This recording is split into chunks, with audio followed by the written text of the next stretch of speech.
তোমার গন্ধ আর আসে না, ছুঁই না তোমার চুল।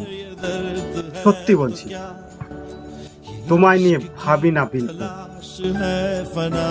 তবু কেন কান্না আসে? কারণটা কি জানো? চোখের জল সুখ চিনেছে মিথ্যে অভিমান।